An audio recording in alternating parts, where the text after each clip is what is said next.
નરેન્દ્રભાઈ ને ત્રીજી વાર પ્રધાનમંત્રી બનાવવાના છે કે નથી બનાવવાના? 400 પાર થવાનું છે કે નહીં? તો આવી અવાજ ના ચાલે ભાઈ. બંને હાથ ઉપાડો, ઉઠાવો બંને હાથ. અંત સુધી માતાઓ બહેનો પણ હાથ ઉઠાય. વિજયના સંકલ્પની મુઠ્ઠી પીછે અને પ્રચંડ અવાજથી બોલો, ભારત માતા કી, ભારત માતા કી જય શ્રી રામ, જય જય શ્રી રામ. મંચ પર ઉપસ્થિત મારા મિત્ર અને પોરબંદર લોકસભાના ઉમેદવાર ભાઈ મનસુખ માંડવિયાજી, પોરબંદર વિધાનસભાના ધારાસભાના ઉમેદવાર શ્રીમાન અર્જુન મોઢવાડિયાજી, મણાવદરના અમારા ઉમેદવાર શ્રી અરવિંદ લડાણીજી, જેમને 5 વર્ષ સુધી સાચા સેવકની જેમ પોરબંદર મતક્ષેત્રની ચિંતા કરી એવા આપણા સાંસદ ભાઈ રમેશભાઈ ઉભા થાઓ, જોરથી તાલી વગાડો ભાઈ રમેશભાઈ માટે.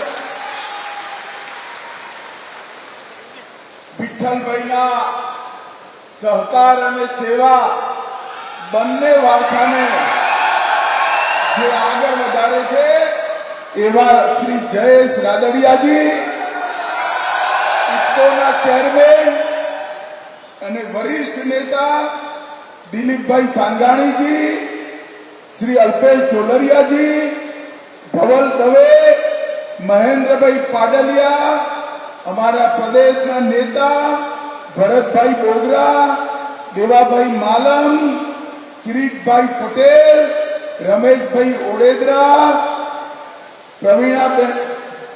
પ્રવીણબેન ડંગાણી, પ્રશાંતભાઈ કોરાટ, ગોરધનભાઈ ધામેલિયા, બાબુભાઈ બોખરિયા અને આજ આ વિશાળ પંડાલની અંદર મોટી સંખ્યામાં ઉપસ્થિત ભાઈઓ, બહેનો, માતાઓ અને મારા જીગરના ટુકડા જેવા યુવા મિત્રો, આપ સૌને રામ રામ. ભાઈ, આપણા ગુજરાતીમાં કહેવત છે, તેજીને ટકોરો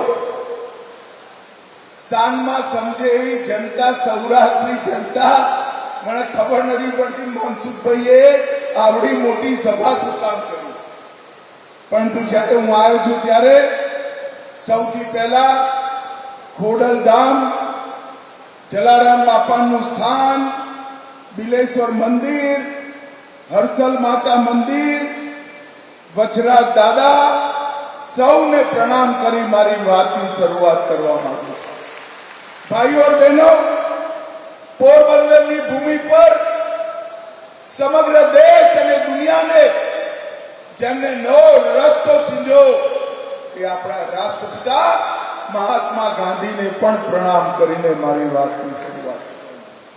ભાઈઓ और બહેનો, હું અહીં આવ્યો છું ત્યારે મારા મિત્ર અને લેઉવા પટેલ સમાજમાં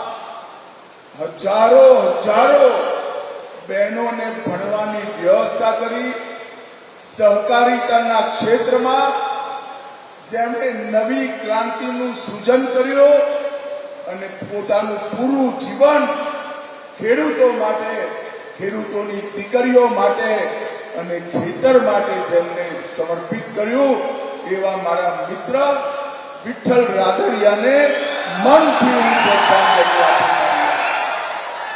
વિઠ્ઠલભાઈએ ન કેવલ રાજકોટ, સમગ્ર સૌરાષ્ટ્રની અંદર સહકારિતાના મૂલ્યા પાતાળ સુધી ઊંડા કરવાનું કામ. અનેક વાર ક્ષેત્રની વાત હોય, સમાજની વાત હોય, ખેડૂતની વાત હોય, પાર્ટીની શિસ્ત તોડીને વિઠ્ઠલભાઈએ અનેક વાર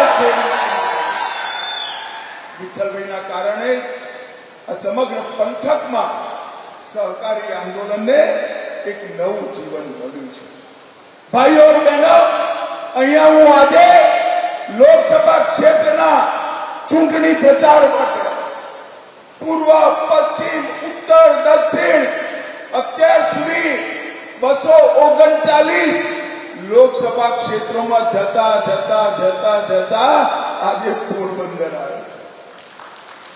2 ચરણ થઈ ગયા. ભાઈ પરિણામ જાણવું છે 2 ચરણનું? પાક્કું જાણવું છે? જોરથી બોલો જરા. ક્યાંય કહેશો નહીં ને? ખાનગી રાખજો. હો, બંને ચરણમાં રાહુલ બાબાના સુપડા સાફ થઈ ગયા. પૂર્વ, પશ્ચિમ, ઉત્તર, દક્ષિણ, મધ્ય જ્યાં જઈએ ત્યાં મોદી મોદી મોદી મોદી મોદી ના નારા સમગ્ર દેશની અંદર ભારતીય જનતા પાર્ટીના કાર્યકર્તાઓનું સ્વાગત. આ વખતે દેશની જનતાએ નક્કી કરી લીધું છે મિત્રો કે ફરી એકવાર મોદી સરકાર નરેન્દ્રભાઈને ત્રીજી વાર પ્રધાનમંત્રી બનાવવા માટે આખો દેશ 14 અને 19માં ગુજરાતની મહાન જનતાએ આપણા નરેન્દ્રભાઈના સમર્થનમાં 26 માંથી 26 સીટો ભારતીય જનતા પાર્ટીની જોડી બની. અને આ વખતે તો એક ડગલું આગળ નીકળી. કાઉન્ટિંગ પહેલા જ સુરતમાં ખાતું ખોલવાનું કામ થઈ ગયું અને હવે બાકી બચેલી 25 સીટો ફરી એકવાર હેટ્રિક કરી નરેન્દ્રભાઈના નામે સંસદમાં મોકલવાની છે. ભાઈઓ અને બહેનો, જ્યારે આપણે મનસુખભાઈને મત આપીએ, મનસુખભાઈના નામની સામે જે કમળનું નિશાન છે એની પર તમે બટન દબાવશો ત્યારે એ માનીને ચાલજો તમારો મત સીધે સીધો નરેન્દ્ર મોદીને વડાપ્રધાન બનાવવા માટે જવાનો. ભાઈઓ અને બહેનો, આ 10 વર્ષમાં આપણા નરેન્દ્રભાઈએ સમગ્ર દેશ અને દુનિયામાં ન કેવળ ભારતનું નામ, આપણા ગુજરાતનું નામ ઉજળું કરવાનું કામ નરેન્દ્ર મોદી. મનસુખભાઈ હમણાં બધું ગણાયું. કરોડો ગરીબોને અલગ અલગ પ્રકારથી ફાયદા મળ્યા. એ બધી વાત હું પછી કરીશ, પરંતુ નરેન્દ્રભાઈએ અમુક કામો એવા કર્યા છે જે 1000 વર્ષ કરતા પણ વધારે સમય દેશની જનતા જેને યાદ રાખવાની. મને બતાવો ભાઈ, જામકંડોરણા વાળો, આ કાશ્મીર આપણું છે કે નહીં?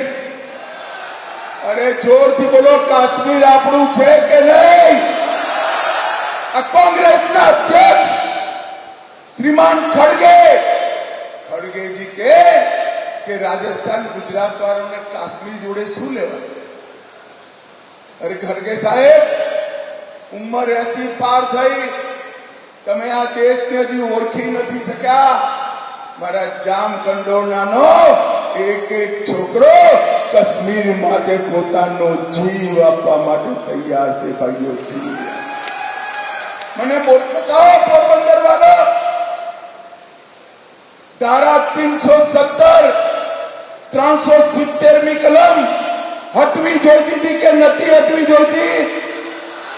જોરથી બોલો, હટવી જોઈતી હતી કે નથી હટવી જોઈતી? 70 વર્ષથી આ કોંગ્રેસ પાર્ટી 370ની કલમને દત્તક બાળકની જેમ પોતાના ખોરામાં રમાડે રાખી. કેમ? એમને વોટ બેંકની રાજકીય તૃષ્ટિકરણ કરવું હતું. નરેન્દ્રભાઈએ આપ સૌએ બીજી વાર વડાપ્રધાન બનાયા. નરેન્દ્રભાઈએ 5 ઓગસ્ટ 2019ના દિવસે 370મી કલમ સમાપ્ત કરી નાખી અને કાશ્મીરને હંમેશા માટે ભારત જોડે. જ્યારે હું 370મી કલમ હટાવવાનું બિલ લઈ ઉભો થયો એ વખતે રાહુલ બાબાએ મને રોક્યો. રાહુલ બાબાએ કહ્યું કે 370મી કલમ ના હટાવતા.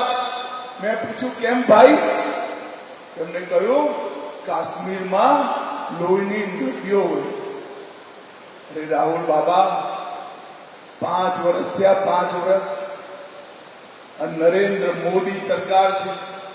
લોહીની નદીઓ છોડો, કોઈની પથ્થર ચલાવવાની હિંમત નથી. પથ્થર ચલાવવાની. નરેન્દ્ર મોદીજીએ આ દેશમાંથી આતંકવાદ અને નક્સલવાદ સમાપ્ત કરવાનું કામ. ભાઈઓ બહેનો, સોનિયા મનમોહનની સરકાર હતી. મૌની બાબા મનમોહનસિંહ વડાપ્રધાન હતા. રોજ પાકિસ્તાનથી આલિયા, માલિયા, જમાલિયા ઘૂસી જતા હતા. બમ ધમાકા કરતા હતા કે નહીં? બોમ્બ ધડાકા ભાઈ કહો, જરા જોરથી બોલો, કરતા હતા કે નહીં? તમે નરેન્દ્રભાઈને 2014માં વડાપ્રધાન બનાયા. પાકિસ્તાને ભૂલ કરી દીધી, ઉડીને પુલવામામાં હુમલો કર્યો. પરંતુ પાકિસ્તાન આ વખતે ભૂલી ગયો કે આ વખતે મનમોહનસિંહ વડાપ્રધાન નથી, ગુજરાતનો નરબંકો નરેન્દ્ર મોદી વડાપ્રધાન. કોંગ્રેસની સરકાર નથી, ભારતીય જનતા પાર્ટીની સરકાર. 10 જ દિવસમાં નરેન્દ્રભાઈએ સર્જિકલ સ્ટ્રાઇક અને એર સ્ટ્રાઇક કરીને પાકિસ્તાનના ઘરમાં ઘૂસીને આતંકવાદીઓનો સફાયો કરવાનું કામ નરેન્દ્ર મોદી. ભાઈઓ ને બહેનો, નરેન્દ્રભાઈએ દેશને સુરક્ષિત કર્યો.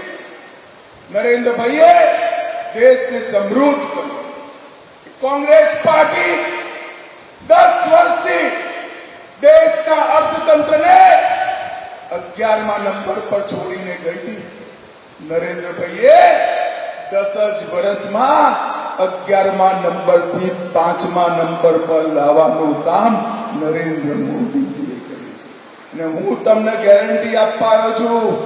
મોદી સાહેબની ગેરંટી છે, પોરબંદર વાળાઓ, 3જી વાર વડાપ્રધાન બનાવી દો, આપણું અર્થતંત્ર, આપણી ઇકોનોમી દુનિયાની ત્રીજા નંબરની ઇકોનોમી બની જશે. નરેન્દ્રભાઈએ દેશને અકલ્પનીય કામો કરવાનું. મને કહો ભાઈ, બધા બહેનો વિશેષ રૂપે કે અયોધ્યામાં રામ મંદિર બનવું જોઈતું હતું કે નતું બનવું જોઈતું? જોરથી બોલો જરા, બનવું જોઈતું હતું કે નતું બનવું જોઈતું?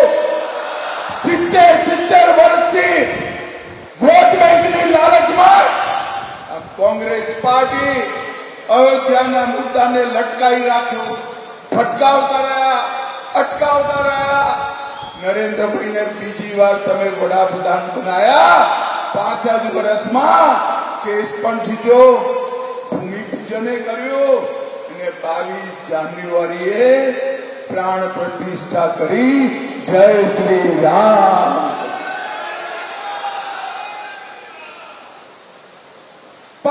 વર્ષથી આપણા આરાધ્ય પ્રભુ શ્રી રામ ટેન્ટની અંદર અસ્થાયી જગ્યાએ નરેન્દ્રભાઈએ 500 વર્ષ પછી રામલલ્લાના ગૌરવ જેવું ભવ્ય મંદિર અયોધ્યામાં બનાવવાનું કામ કર્યું. અને ખાલી એ નહીં, કાશી વિશ્વનાથ કોરિડોર ઔરંગઝેબે તોડેલો ફરીવાર બનાવ્યો. મહાકાલ કોરિડોર, બદ્રીધામ, કેદારધામ પુનર્જીવિત કર્યા. અને આપણા સોમનાથ દાદાનું મંદિર પણ સોનાનું બનાવવાની શરૂઆત થઈ ગઈ છે. ભાઈ, સોનાનું. નરેન્દ્રભાઈએ આપણા સંસ્કૃતિના ધામોને ગૌરવ બક્ષવાનું કામ. વોટ બેંકની ચિંતા કર્યા વગર કઠોર નિર્ણયો, 25 કરોડથી વધારે ગરીબોના જીવનમાં 5 કિલો અનાજ, દરેક ઘરમાં શૌચાલય, દરેકને પોતાનું ઘર, ઉજ્જવલાના ગેસનું કનેક્શન, દરેક ઘરે નળથી જલ અને 5 લાખ સુધીનો બધો જ ઈલાજ ફ્રી ઓફ કોસ્ટ કરવાનું કામ આપણા નેતા નરેન્દ્રભાઈ. ભાઈઓ બહેનો, હું સૌરાષ્ટ્રની જનતાને યાદ કરવા માંગુ છું. 80ના દશકમાં, 80ના દશકામાં સૌરાષ્ટ્રના જળ સંકટથી આપણે સૌ પરિચિત છે. રાજકોટ જેવા શહેરમાં ગાંધીનગરથી ટ્રેન ભરીને પાણી લાવવું પડતું હતું. ઘરના ચકલીઓને 3-3 ફૂટ નીચે લઈ જઈ પાણી કાઢવું પડતું હતું. કે જળ સંકટમાં સૌરાષ્ટ્રને કોંગ્રેસ પાર્ટીએ નાખ્યું. ટેન્કર રાત ચાલતું હતું. ભારતીય જનતા પાર્ટીની સરકારે નર્મદાના બી પાણી પહોંચાડ્યા, મહીના બી પાણી પહોંચાડ્યા, સૌની યોજના કરી. ખેતરમાં તો પાણી પહોંચ્યા, પીવાનું પાણી કચ્છના ખાવડા સુધી પહોંચાડવાનું કામ આ ભારતીય જનતા પાર્ટીની છે. અર્જુનભાઈ બેઠા છે.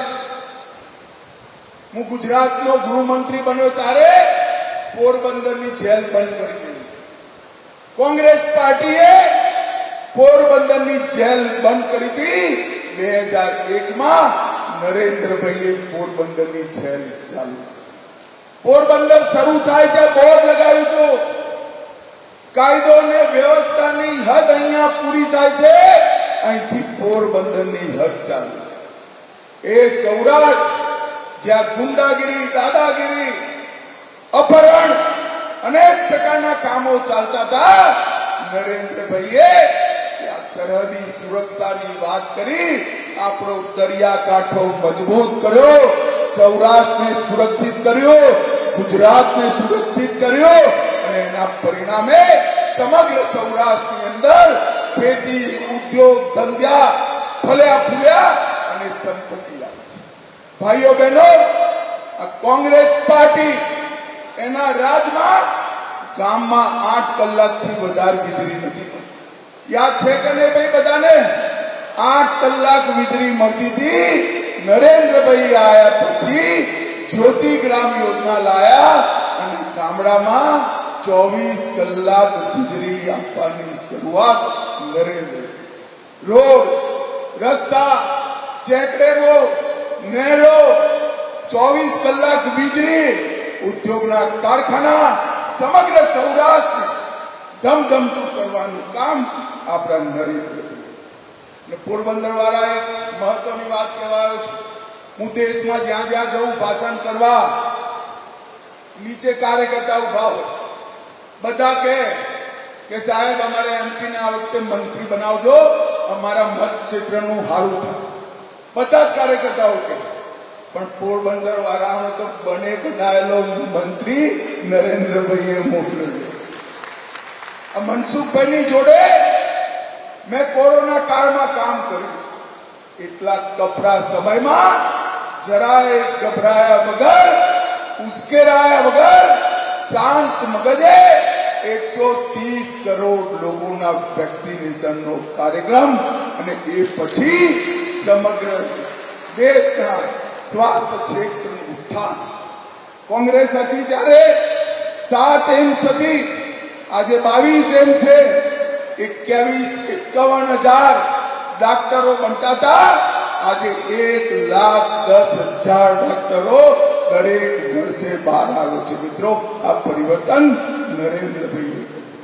મનસુખભાઈએ જન ઔષધિ કેન્દ્ર બનાવ્યા અને હવે તો સેવા સહકારી મંડળીઓને આપ્યા. પહેલા 9 વર્ષમાં 80 ગણી વૃદ્ધિ જન ઔષધિ કેન્દ્રના લાભાર્થીઓને થઈ છે.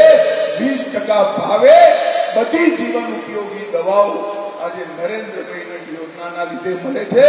એનું પૂરું સંચાલન આપણા મનસુખભાઈ કરી રહ્યા છે. મિત્રો, આજ હું અહીં આવ્યો છું ત્યારે ગુજરાતની જનતાને પણ કહેવા માંગુ છું, 10 વર્ષ સુધી યુપીએની સરકાર હતી, સોનિયા મનમોહનની સરકાર હતી. ગુજરાતને અન્યાય કરવામાં કશું બાકી નતું રાખ્યું, કશું.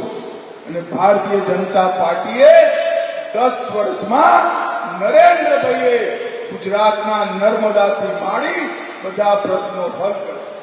પરંતુ કોંગ્રેસ પાર્ટીએ 10 વર્ષમાં ગુજરાતને 1,22,000 કરોડ, ખાલી 1,22,000. અને નરેન્દ્રભાઈએ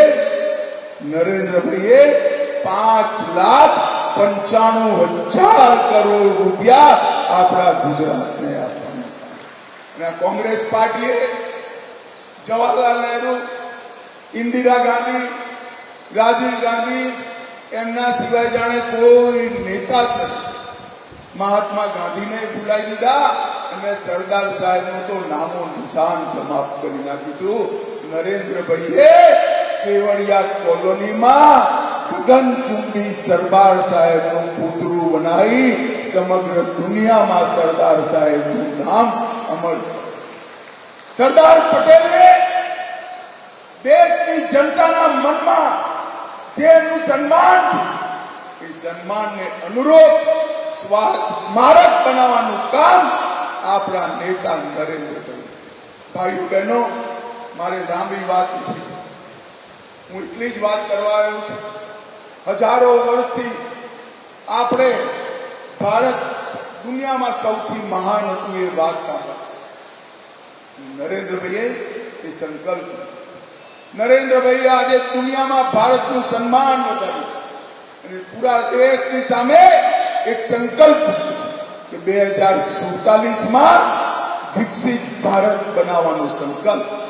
પહેલા 10 વર્ષ નરેન્દ્રભાઈના આ કોંગ્રેસીઓએ જે ખાડો ખોદો હતો એ ખાડો ભરવામાં ગયા છે. હવે આ 5 સાલ વિકસિત ભારતના ઇમારતનું પાયો નાખવાનું કામ કરવાનું છે. ભાઈઓ બહેનો, 2047માં જે વિકસિત ભારત બને એ વિકસિત ભારત નરેન્દ્રભાઈએ બનાવેલા વિકસિત ગુજરાતના મોડેલ પર બનવાનું છે. વિકસિત ગુજરાતના મોડેલ. હું આજે ગુજરાતમાં ચૂંટણીની પહેલી સભા પોરબંદર સંબોધું છું ત્યારે સમગ્ર ગુજરાતની જનતાને 2 હાથ જોડી અપીલ કરવા, નરેન્દ્રભાઈએ સમગ્ર દુનિયામાં ગુજરાતના નામને ઉજ્જવળ કરવાનું, ગાંધી સરદારના ગુજરાતને નરેન્દ્રભાઈએ નવી ઓળખ, સમગ્ર વિશ્વ આ ગુજરાતના વહીવટનો અભ્યાસ કરવા માટે આવે છે. આપણા નરેન્દ્રભાઈ એ જ રીતે સમગ્ર દેશને આગળ લઈ જવા. મારી ગુજરાતના જનતાને હાથ જોડી વિનંતી છે કે બાકી બચેલી 25 સીટો પર કમળનું નિશાન ખીલાવો અને નરેન્દ્રભાઈને ત્રીજી વાર વડાપ્રધાન બનાવો. નરેન્દ્રભાઈને વડાપ્રધાન બનાવવાનો મતલબ છે આતંકવાદ અને નક્સલવાદથી મુક્તિ. નરેન્દ્રભાઈને વડાપ્રધાન બનાવવાનો અર્થ છે ગરીબીથી મુક્તિ. નરેન્દ્રભાઈને વડાપ્રધાન બનાવવાનો અર્થ છે વિશ્વની સાથે 2 હાથ કરે જુવાનિયાઓને એવું પ્લેટફોર્મ આપવાની વ્યવસ્થા. અને નરેન્દ્રભાઈને વડાપ્રધાન બનાવવાનો અર્થ છે મહાન ભારતની રચના કરવાની. મને કહો ભાઈઓ બહેનો, મનસુખભાઈના નામની સામે કમળનું નિશાન છે. નરેન્દ્રભાઈને વડાપ્રધાન બનવાનો એકમાત્ર રસ્તો આ કમળના નિશાન પર બટન દબાવવાનો છે. મને કહો પોરબંદર વાળાઓ, પાછળ સુધી બધા બોલે, મનસુખભાઈને આ ચૂંટણીમાં પ્રચંડ બહુમતીથી જીતાડશો? જોરથી બોલો જરા, જીતાડશો? કમળના નિશાન પર બટન દબાવશો? નરેન્દ્રભાઈને ત્રીજી વાર વડાપ્રધાન બનાવશો? તો મારી સાથે બંને હાથ ઉઠાવો, ઉઠાવો બંને હાથ. વિજયના સંકલ્પની મુઠ્ઠી બીચો અને પ્રચંડ અવાજે બોલો, ભારત માતા કી વંદે વંદે. જય શ્રી રામ, જય જય શ્રી રામ. આપ સૌનો આટલા ધોમ ચડતા તડકાની અંદર ગરમીમાં લૂમાં અહીં આવવા માટે અને મનસુખભાઈનું સ્વાગત સમર્થન કરવા માટે હૃદયપૂર્વક ધન્યવાદ, આભાર, નમસ્કાર.